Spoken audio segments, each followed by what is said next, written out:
كتير مننا بيعاني من التهاب الأعصاب سواء في الإيد أو في الرقبة أو في الظهر، بيأثر على جودة حياتنا وبيسبب الألم والوجع. النهارده هنعرف أسباب التهاب الأعصاب وإيه الأكلات اللي ممكن تحسن من الموضوع ده، وإيه الفيتامينات اللي ممكن ناخدها، والعادات اليومية اللي ممكن نعملها علشان نقلل من الموضوع ده.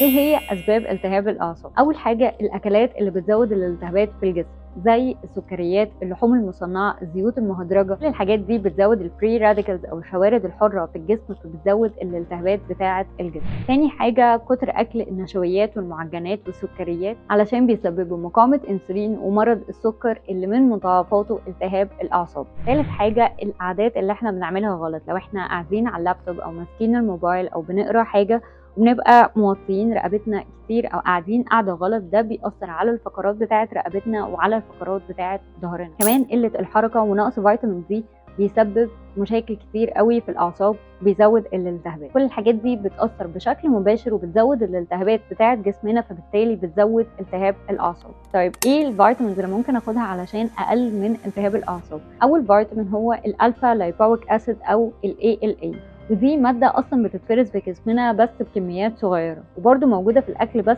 بكميات قليلة. موجودين في الصيدلية في السيتوسيد كومباوند والسايت اكسبورت.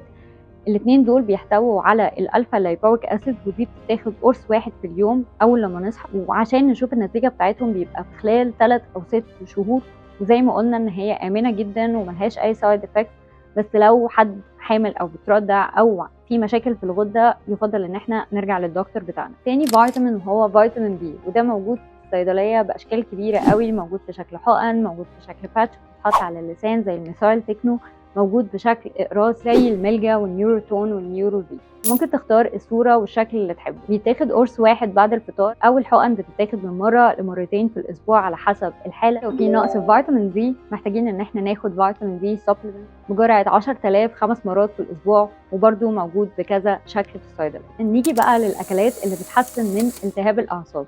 في حاجات محتاجين ان احنا نقللها او نمنعها، وفي حاجات محتاجين ندخلها في النظام بتاعنا. الحاجات اللي احنا محتاجين نقللها او نمنعها خالص هي السكريات واللحوم المصنعه والزيوت المهدرجه.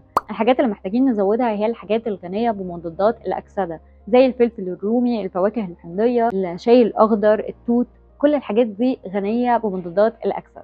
من الحاجات كمان اللي بتقلل الالتهاب في الجسم الاكلات الغنيه بالاوميجا 3، زي الاسماك، خاصه الماكريل والتونه والسردين. في بعض التغيرات في العادات بتاعتنا محتاجين نعملها علشان نحسن من موضوع التهاب الاعصاب. اول حاجه ان احنا ناخد بالنا من الوضعيات اللي احنا بنقعدها واحنا ماسكين الموبايل او قاعدين قدام اللابتوب او واحنا نايمين. محتاجين ان احنا دايما نخلي ظهرنا بشكل مستقيم، ودايما نرفع الموبايل والحاجه على مستوى نظرنا، ما نوطيش رقبتنا بالشكل ده. تاني حاجة ان احنا ننام على مخدة طبية وراسنا ما تكونش مرفوعة قوي عن ظهرنا، نكون نايمين بالشكل ده.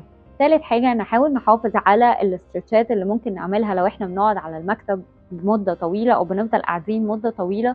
محتاجين ان احنا نعمل استرتشات للرقبة وللظهر وللكتاف كل شوية على مدار اليوم. نحاول كمان نتعرض للشمس مدة أطول علشان نحافظ على مستويات فيتامين دي كويسة في جسمنا. نحاول كمان واحنا نايمين نحط مخدة تحت رجلينا بالشكل ده أو ما بين رجلينا لو احنا نايمين على جنبنا. دي هتفرق جدا في الفقرات بتاعتنا وهتقلل من إحساس الألم وهتقوي جدا من الأعصاب.